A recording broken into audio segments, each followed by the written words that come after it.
দিদি ভাই তোমার নামটা কি একটু বলে দাও। আমার নাম হচ্ছে টুম্পা মুখার্জি।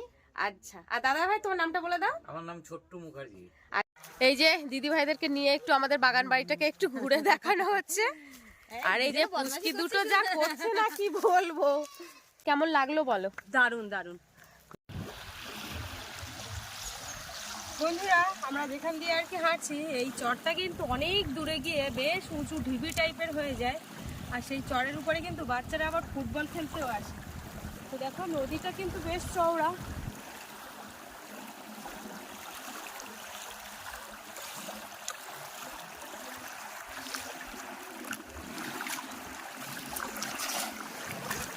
এত খিচুড়ি করছে, একটা বড় মাছ আছে।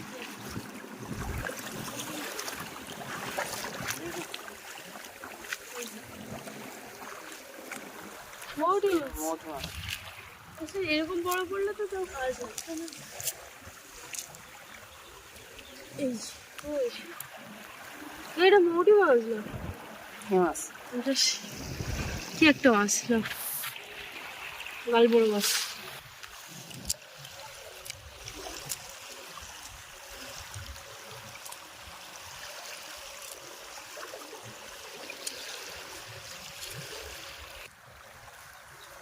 চিংড়ি মাছ।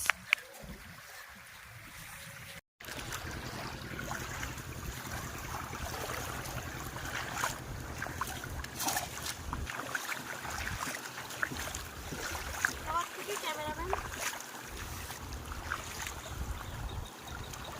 অন করা সুন্দরবন মাছ ঘুরতে।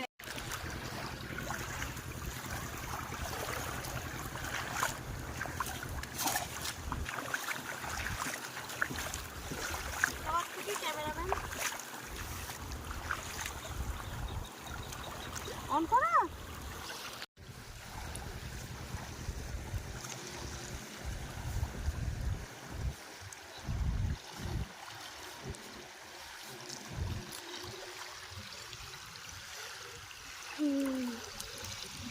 জালটা ধীর গতিতে চলে এসেছে কাছে। মাছ কই?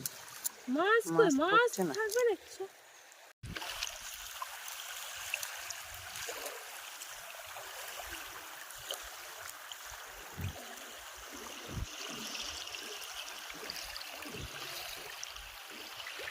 যাই বলো না কেন এখানে কিন্তু মাছ জালে পড়ুক আর না পড়ুক পায়ে কিন্তু কাদাটা লাগছে।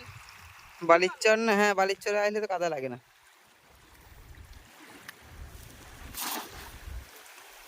এখন সব লম্বা লম্বা বলো তো।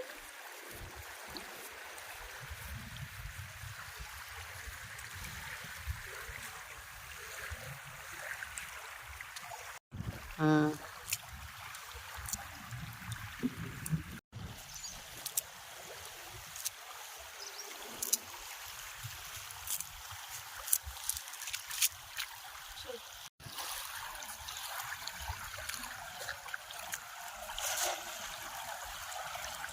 যেদিক থেকে এসেছি ওই দিক থেকে আর উঠবো না বুঝলে, মানে এই দিক থেকে উঠে চলে যাবো বাড়ি।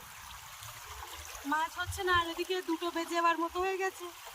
আর বাপিকে টিউশনে দিয়ে আসতে হবে, ও বারবারই বলেছিল যে মা সময় মতো আসবে। ওকে সাবধান করিয়ে খাওয়া দাওয়া করিয়ে তারপরে রেখে এসেছিলাম ও ঠাম্মির কাছে।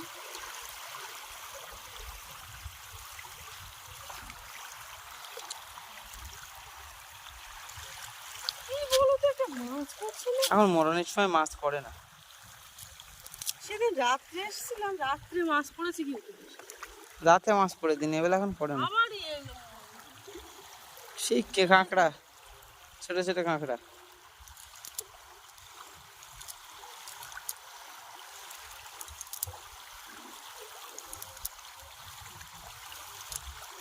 এই দেখো এই কাঁকড়া শুরু কর।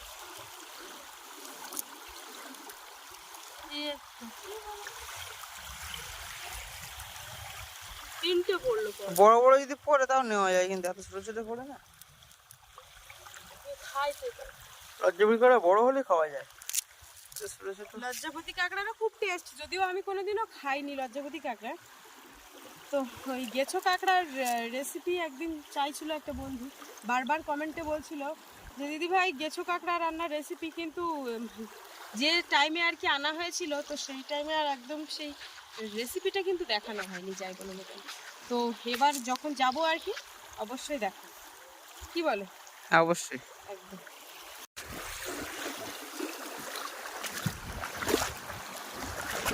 তো ভিডিওর মাঝখানে সেটাকে বলে দিই, একটা দিদি ভাই, দাদা ভাই, আর এই যে আমার পুচকু একটা সোনা আমাদের বাড়িতে এসছে আজকে। তো দিদি ভাই তোমার নামটা কি একটু বলে দাও? আমার নাম হচ্ছে টুম্পা মুখার্জি। আচ্ছা, আর দাদা ভাই তোমার নামটা বলে দাও। আমার নাম ছোট্টু মুখার্জি। আচ্ছা আচ্ছা, আমি হঠাৎ মাত্র গ্রুপে যাচ্ছিলাম, এবার দেখি যে দিদি ভাই চলে এসছে হঠাৎ, বাড়ি অনেক দূর থেকে এসছে, খুঁজতে খুঁজতে কোথা থেকে এসছে আমরা একটু বলে দাও? কলকাতা গড়িয়া থেকে। কলকাতা থেকে, কলকাতা গড়িয়া। আচ্ছা আচ্ছা, তো আমি মানে আর 10 মিনিট হলে হয়তো বাড়িতে থাকতে পারতাম না, হয়তো চলে যেতাম। তো যাই হোক, অনেক দূর থেকে এসছে। দিদি ভাইয়ের একটা চ্যানেল আছে, চ্যানেলের নামটা একটু বলে দাও। Tumpa kitchen room and blog. যারা যারা আমার দর্শক বন্ধুরা আছে অবশ্যই কিন্তু এই দিদি ভাইয়ের চ্যানেলটাকে সাবস্ক্রাইব করবে। একদম একদম করবে। তো এসছে আর একটু গল্প টল্প করছি আর কি। আর গ্রুপে যাওয়া যেটার কথা সেটা তোমাদের দাদা ভাই গেছে, দাদা ভাইকে পাঠিয়ে দিয়েছে। আর এই যে আমার এই যে পুচকু দেখো, একটা কবিতা বলতে বলেছে, তাই ঠিকঠাক করে বলতে পারলো না। এবারে যেই দিদি ভাইরা চলে যাবে সেই সাথে সাথে বলবে যে এবার আমি কবিতা বলবো, তখন আমি বলবো যে এবার চলে এবার যাও। আমাদের সঙ্গে নিয়ে চলে যাও। একদম একদম। বাবান তুমি একটা তো কবিতা যাই বলবে হোক। আন্টিকে? হ্যাঁ বলে দাও, এসো এসো, এখানটা এসে একটা চলে আসো, কবিতা আমার বলে কাছে চলে আসো। আর আমাদের তোমার যেটা ভালো বাড়ি লাগে। কিন্তু যা আরাম পাচ্ছে কি বলবো। হ্যাঁ একটা কবিতা বলে দাও, বস এখানটা বলো। নমস্কার বন্ধুরা বলে দাও। নমস্কার বন্ধুরা, আমি একটা কবিতা বলতে চলেছি। সেটা হলো দেশের মাটি, সত্যেন্দ্রনাথ দত্ত। মধুর চেয়েও আছে মধুর, সে এই আমার দেশের মাটি। তো যাই হোক, একটু গল্প টল্প করে নেই, তারপরে তোমাদের সাথে আবার ফিরে আসছি। এই যে দিদি ভাইদেরকে নিয়ে একটু আমাদের বাগান বাড়িটাকে একটু ঘুরে দেখানো হচ্ছে। আর এই যে পুচকি দুটো যা করছে না কি বলবো। আস্তে আস্তে বাবা আস্তে। এই যে তা কেমন লাগলো বলো? দারুন দারুন, আর আমাদের ঘর বাড়িটা তো অবস্থা দেখেছো, যাই হোক খুবই সুন্দর, একদম মাটির ঘর বাড়ি, ফিটফাট গুছানো, একদম খুব সুন্দর। এরকম জায়গা থেকেই তো মজা হয়েছে। হ্যাঁ, কেননা জানি না কার কিরকম ভালো লাগে, কিন্তু আমাদের এই ধরনের পরিবেশ ভীষণ ভালো লাগে। আমরা যখন আসি খুব মজা করি এরকম পরিবেশে। আর আমার ছেলে তো সারা জায়গায় মাটি ফাটি কেটে হ্যাঁ, ওই তো ওকে দেখলেই বুঝতে পারবে, মানে পাহাড় পা দেখে এখানেই থাকে। খাঁচা থেকে আজাদ হলো এর একটা ব্যাপার হলো। জ্যান্ত চিংড়ি মাছ দিয়ে বাঁধাকপি দিয়ে রেসিপি মা বানাচ্ছে বাড়িতে, এখান থেকে যাবো গিয়ে সেগুলো খাবো। অন্য আরেকদিন আসবো যখন তোমার এখানে নিশ্চয়ই খাবো। আচ্ছা ঠিক আছে আর কিন্তু হ্যাঁ, তোমার সঙ্গে মাছ ধরতে যাবো। ঠিক আছে। তো দিদি ভাইরা চলে যাচ্ছে, খুব ভালো লাগলো, মজা করলাম অনেকক্ষণ ধরে। তো চলো একটু টাটা টাটা করে দাও। অ্যাকচুয়ালি ওই দিদি ভাইরা অনেক দূর থেকেই এসছে, আর সজনেখালি অফিসে এসছিল ঘুরতে। তো সেখান থেকে এখানে একটা আত্মীয়র বাড়ি আছে, তো সেখান থেকে আমার ছবি দেখাতে দেখাতে আর কি আমাদের বাড়িটা খুঁজে পেয়েছে। তো তারপরে দেখা হলো, বেশ ভালো লাগলো। আর গ্রামের পরিবেশ তো ওরা অতটা দেখেনি যদিও, তো আমাদের গ্রামের পরিবেশটা দেখে ওদেরও বেশ ভালো লাগলো। তো যাই হোক, চলো আজকে ভিডিওর পর্বটা এখানে শেষ করছি। ভালো লাগলে লাইক কমেন্ট শেয়ার করো, আর চ্যানেলে নতুন হয়ে থাকলে অবশ্যই আমার চ্যানেলটিকে সাবস্ক্রাইব করে সবাই পাশে থাকো। Tata, love you.